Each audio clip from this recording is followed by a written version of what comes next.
रंगमंच की बात होती है तो ऐसा लगता है कि जीवन के तमाम रंग, भाव, भंगिमाओं और एहसासों की पोशाक के साथ हमारे सामने आ गए हैं। हिसार के बाल भवन में जीवन के रंग इसी तरह से बिखेरे जा रहे हैं। कुछ रंग हमने भी चुराए हैं, या यूं कहें कि अपने दर्शकों के लिए चुने हैं।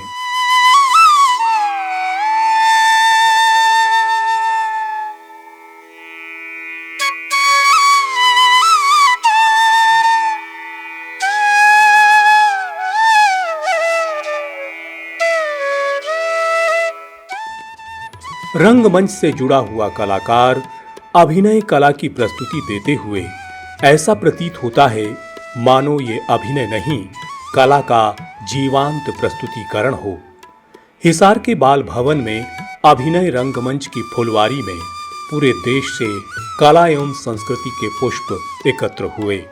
इन पुष्पों की कलात्मक सुगंध से हिसारे फिरोजा महक उठा। मेरे और अमित की परिचय की वजह भी यही फाइल है। जब मैंने पहली बार ये फाइल बनाई तब इसमें 11 रिकॉर्ड थे, अब बढ़कर 16 हो गए। घर की गतिविधियों से लग रहा था कि 17वां रिकॉर्ड भी जल्द ही बढ़ाया जाने वाला है। ये चिंता उनके दिमाग में। इसके पीछे भी एक घटना है। जब आखिरी बार दिखाए जाने का प्रस्ताव मेरे पास आया तो मैंने स्पष्ट रूप से मना कर दिया। बस, मैं भी वॉइस नहीं हूँ। Stop, stop all this nonsense, stop. 7 पालों वाली नाव दीपक श्रीवास्तव की कहानी 27 साल की सांवली लड़की और आलोक धनवा की कविता भागी हुई लड़कियां को एक साथ पिरोकर मंच पर प्रस्तुत करने का प्रयास है। 7 पालों वाली नाव में एकल अभिनय किया है ममता पंडित ने। यदि एकल अभिनय की बात करें तो इसे निभा पाना एक कलाकार के लिए चुनौतीपूर्ण होता है, लेकिन ममता पंडित के लिए ये सहज बात है। अभिनय कला की जीवांत प्रस्तुति देने वाली ममता पंडित जी से हम कर रहे हैं खास मुलाकात। नमस्कार, मैं विवेक कुमार। कार्यक्रम एक मुलाकात में आपका स्वागत है। कार्यक्रम एक मुलाकात में आज हम बात करने जा रहे हैं नाटक मंच से जुड़ी हुई एक ऐसी कलाकार जो हिसार आई हुई हैं। ख़ास तौर से उत्तर प्रदेश के आजमगढ़ से बिलोंग करती हैं, लेकिन हिसार में जो एक रंगों का एक उत्सव चल रहा है, ख़ास तौर से बाल भवन में, वहाँ पर आई हुई हैं अपनी अभिनय कला का कौशल दिखाने के लिए।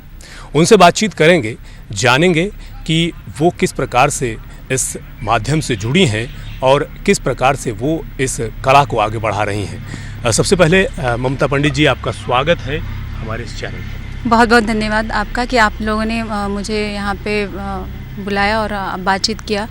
मुझे बहुत खुशी है कि आजमगढ़ शहर जहाँ पे हम बिलोंग करते हैं वहाँ पे कला संस्कृति का उतना अच्छा माहौल नहीं जितना कि हिसार में हमें देखने को मिलता है, या हम आजमगढ़ से जहाँ भी निकलते हैं वहाँ पे माहौल है। पर आजमगढ़ में ऐसा डेवलपमेंट हम लोग कर रहे हैं, लगातार कोशिश कर रहे हैं और अच्छी शुरुआत है कि वहाँ पे हो रहा है।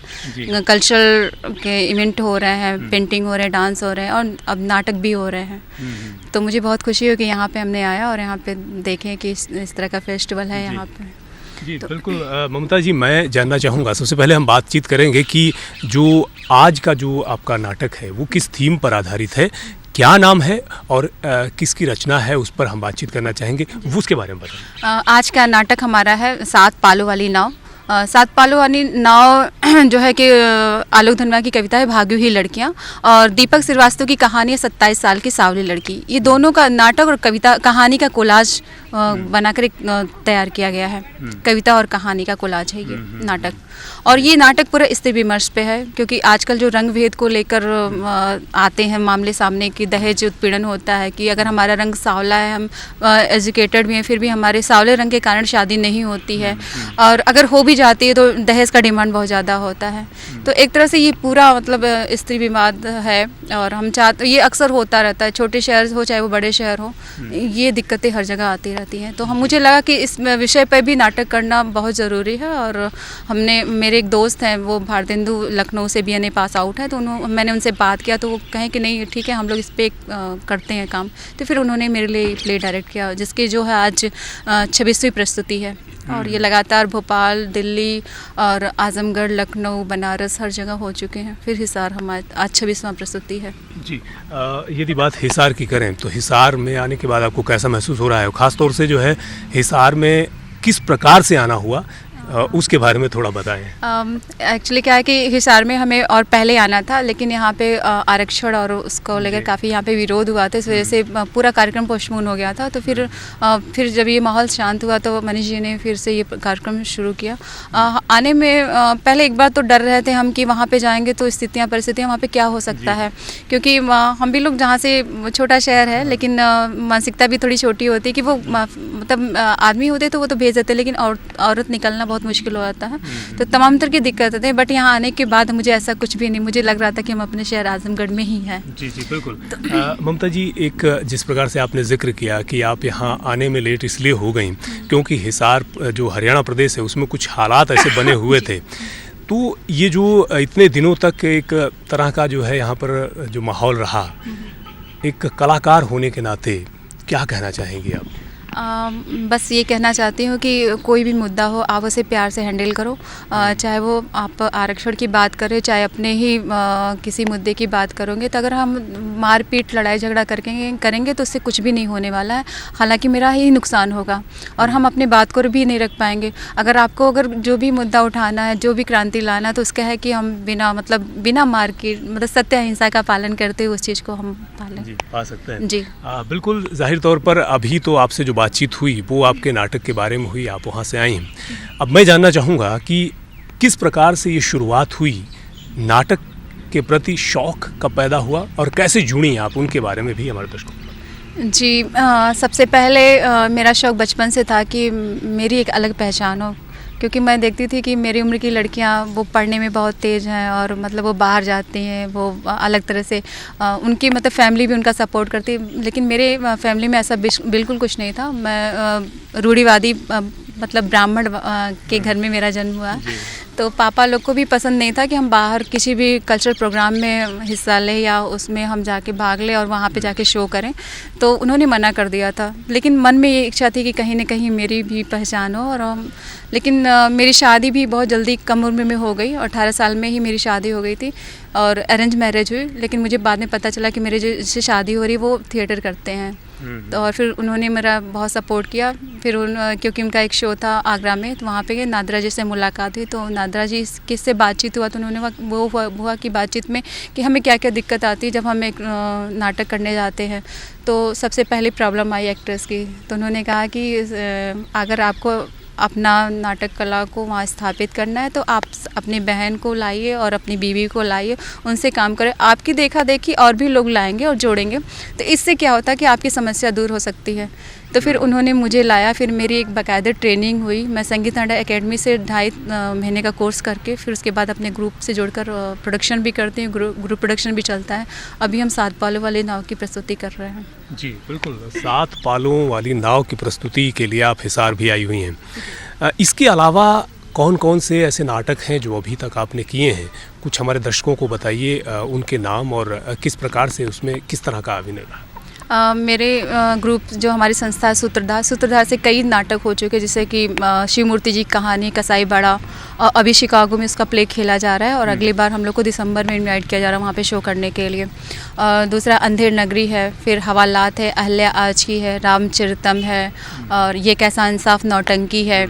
तो इस तरह करके हम लोग दर्जनों प्ले किए हुए हैं और सबसे मतलब पॉपुलर नाटक हमारा जो है कि अंधेर नगरी है, जो उसके काफ़ी शोज़ भी हैं और काफ़ी डिमांड भी होते हैं शोज़ को कराने के लिए। जी बिल्कुल, जाहिर तौर पर जो है तमाम नाटक और तमाम प्लेस जो हैं ममता पंडित जी ने किए हैं और उनका बहुत बेहतरीन रिस्पांस भी मिल रहा है और हिसार में आज वो मौजूद हैं और हम उनसे बातचीत कर रहे हैं। एक मुलाकात कार्यक्रम में बातचीत का सिलसिला हम जारी रखेंगे, लेकिन फ़िलहाल एक छोटा सा ब्रेक के बाद ये बात का सिलसिला जारी रहेगा।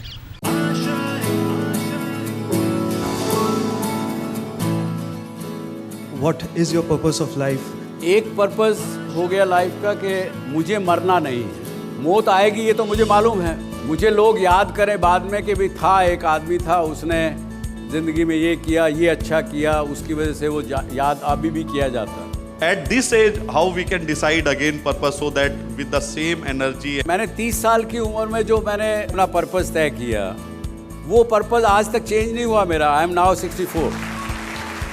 डॉक्टर सुभाष चंद्र शो शनिवार रात 10 बजे और रविवार सुबह 11 बजे सिर्फ जी न्यूज पर। ब्रेक के बाद एक बार फिर आपका स्वागत है। एक मुलाकात कार्यक्रम में हम बात कर रहे हैं ममता पंडित जी से। जी हाँ, ये हिसार में आए हुए हैं और ख़ासतौर से जो नाटक हैं उसकी विधाओं से जुड़े हुए हैं। बातचीत को आगे बढ़ाते हैं। ममता जी, हम ये जानना चाहेंगे कि आज की दृष्टिकोण में नाटक को कहाँ पाते हैं आप? क्योंकि जो तमाम तरह की जो मनोरंजन के जो साधन हैं वो बढ़ चुके हैं, फिल्में हैं, धारावाहिक हैं, तमाम चीज़ें, तो नाटक को कहाँ देखते हैं? अब मेरा मानना जहाँ तक है कि धारावाहिक या फिल्म वो जीवंत कला नहीं होता है, और ये एक तरह से मनोरंजन के साधन तो हो सकते हैं, लेकिन आप उससे जुड़ नहीं पाते हैं। कुछ देर के बाद आपके दिमाग से वो उतर जाता है। लेकिन आप जो चीज़ आपके आँख के सामने घट रहा है और अब वो उसको आप देख रहे हैं, तो कहीं ना कहीं वो घटनाएं आपके अंदर कभी ना हुई रहती हैं या अगल बगल होती हैं, तो उससे आप ज़्यादा प्रभावित होते हैं। तो मुझे लगता है कि नाटक ही एक ऐसी विधा है जो सीधे दर्शकों के दिल तक पहुंचती है।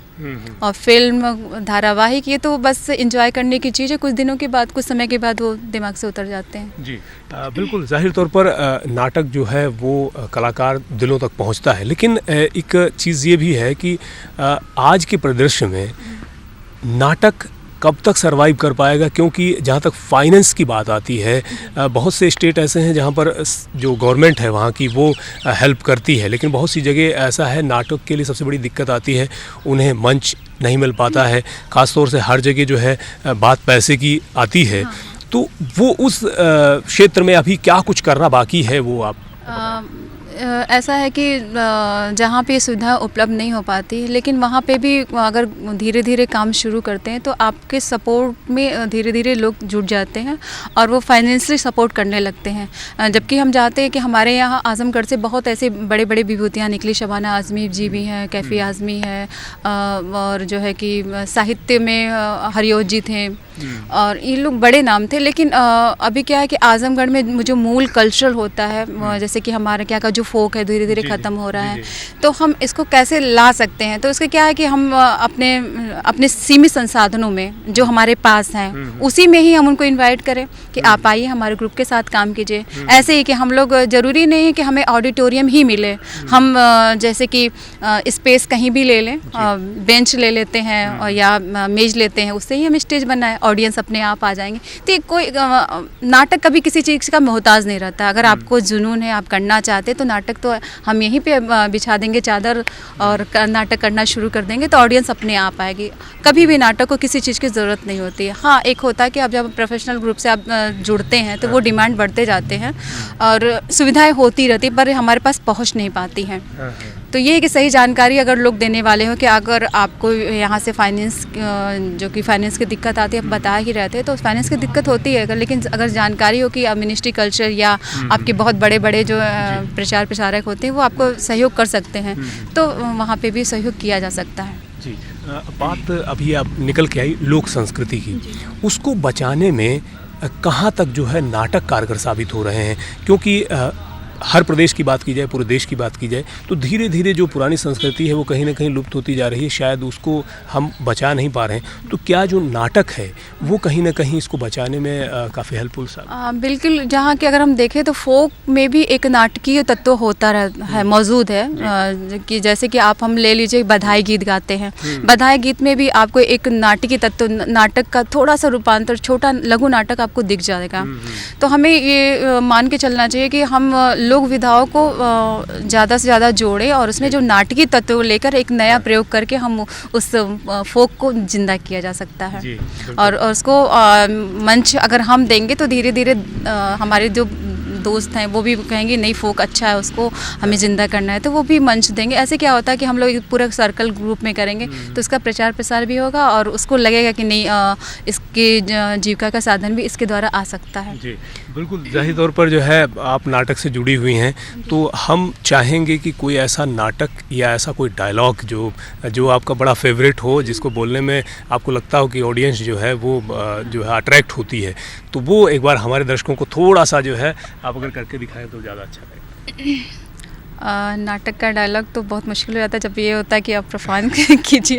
एक्चुअली नाटक चलता रहता है तो आप डायलॉग बोलते रहिए, तो उसमें वो अलग है, लेकिन फिर भी मैं कोशिश कर रही हूँ।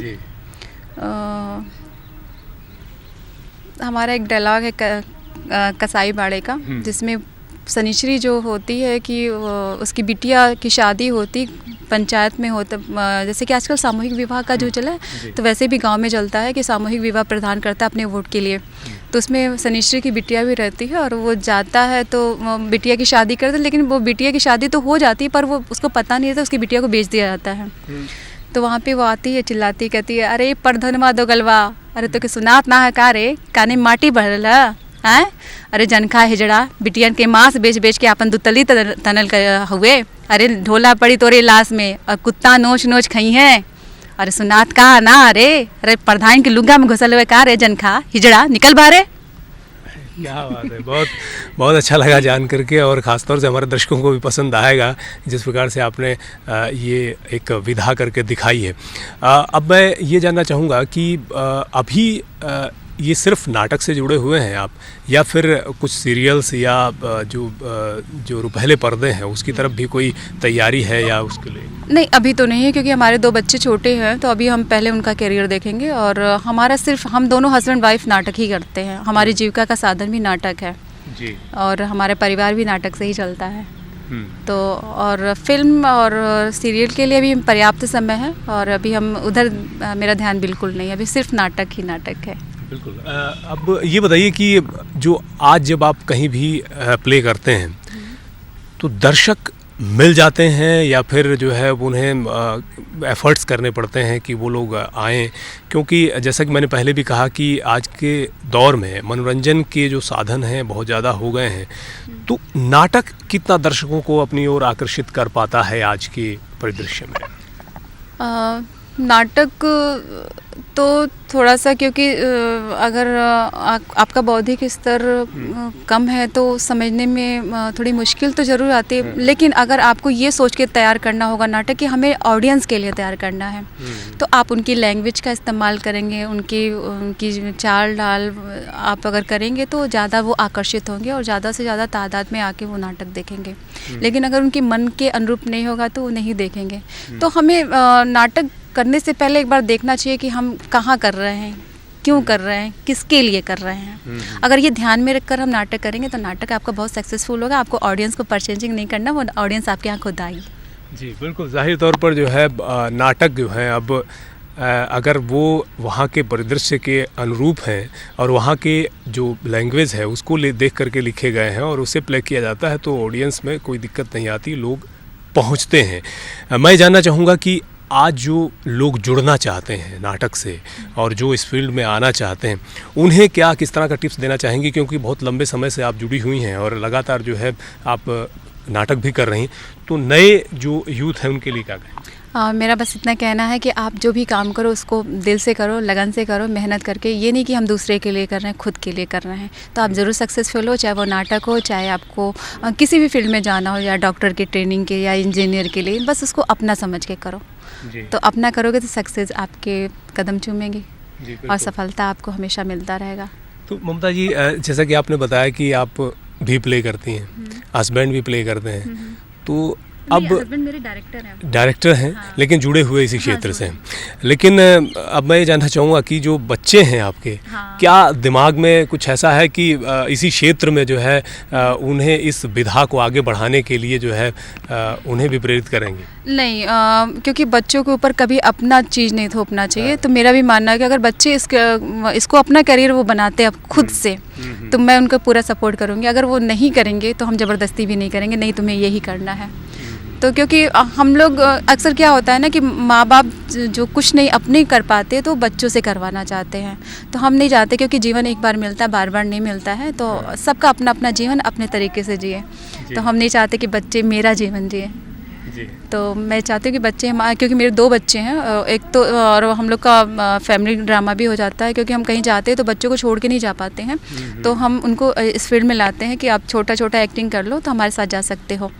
तो छोटा बेटा हमारा जो है वो 6 साल का है और वो एक्टिंग करता है। उसने अभी GTV के लिए 15 मिनट का अपना एक वीडियो तैयार किया था, और हालांकि मैंने उसको भेजा नहीं क्योंकि अभी मुझे नहीं लगता कि अभी उसकी तैयारी पूरी तरह से है, तो इसलिए मैंने नहीं किया। लेकिन अक्सर हम लोग कहीं प्ले होता है तो उसको लेके जाते हैं साथ में।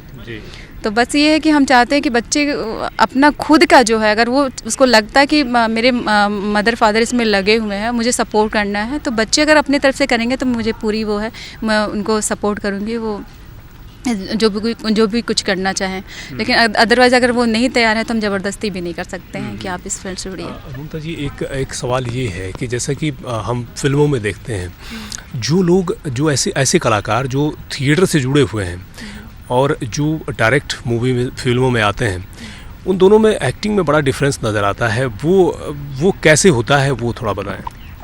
थिएटर एक्टिंग और फिल्मी एक्टिंग में थोड़ा सा, थिएटर एक्टिंग होता है वो लाउड होता है सब कुछ, हमारे मेकअप, कॉस्ट्यूम और वॉइस वगैरह, लेकिन फिल्मों में ऐसा नहीं होता है। बहुत अगर हम धीमे से भी बोलते हैं तो उसको थोड़ा सा वो साउंड से तेज़ भी आवाज़ हो जाएगा, कम भी हो जाएगा, लेकिन आपको जो थिएटर में नहीं है, और थिएटर में एक बार जो कर दिया ऑन स्टेज वो रिटेक नहीं होता है, कट नहीं होता है, तो कर दिया तो बोल दिया, उसके बाद जो देखा जाएगा।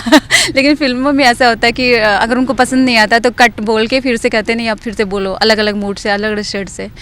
तो हालांकि मैं ऐसा कुछ भी नहीं कि फिल्म वगैरह से नहीं, लेकिन मुझे लगता है कि काफ़ी अगर आप थिएटर कर रहे हो फिल्म आपके लिए आसान है, लेकिन आप फिल्म करके थिएटर में आना बहुत मुश्किल हो जाता है। तो क्योंकि मेरे कुछ दोस्त लोग हैं वो सीरियल वगैरह भी डायरेक्ट करते हैं और करते भी रहते हैं, तो उन लोग से मुझे जानकारी मिलती रहती है। बट अभी तो मेरा पूरा जो है, जब तक अभी फिल्मों की तरफ या सीरियल नहीं जाना चाहिए तो फिर पूरा मेरा है कि हम थिएटर ही करेंगे। बिल्कुल ममता जी, अंत में बस इतना जानना चाहेंगे कि हमारे हिसार में आप आए हुए हैं, इतने जो भी आपका समय हुआ है यहाँ पर, कैसा महसूस कर रहे हैं हिसार में आकर के? क्योंकि एक तो आप आना चाहते थे तो कुछ डिले हो गया क्योंकि हमारे प्रदेश के हालात कुछ ऐसे थे, तो यहाँ आने के बाद कैसा अनुभव रहा आपका, थोड़ा हमारे दर्शकों? बहुत अच्छा लग रहा है मुझे लगा ही नहीं कि हिसार ये कहीं दूर है, वो अपना शहर आजमगढ़ की ही तरह लग रहा है, और यहाँ के लोग बहुत अच्छे हैं, और मुझे मतलब क्या बताएं, इसलिए लग रहा है कि हम दूसरे शहर में आए हैं। बहुत सपोर्ट, बहुत अच्छा लगा यहाँ के ग्रुप, यहाँ के मनीषी का भी, मनीषी की जो पूरी टीम है, उनको एक बार फिर से आपके चैनल के द्वारा मैं उनको धन्यवाद करना चाहती हूँ कि उन्होंने बहुत मुझे कोऑपरेट किया। बहुत बहुत धन्यवाद। ये थी ममता पंडित जी, और ख़ासतौर से हिसार आई हुई हैं उत्तर प्रदेश के आजमगढ़ से, और यहाँ पर वो अपनी नाट्य कला का अभिनय लेकर के हिसार के लोगों के लिए आई हैं, और एक मुलाकात कार्यक्रम में हमने इनसे बातचीत की और आप तक इस कार्यक्रम के माध्यम से पहुँचाएंगे। इस कार्यक्रम को संपन्न करने की इजाज़त दें विवेक कुमार को। नमस्कार।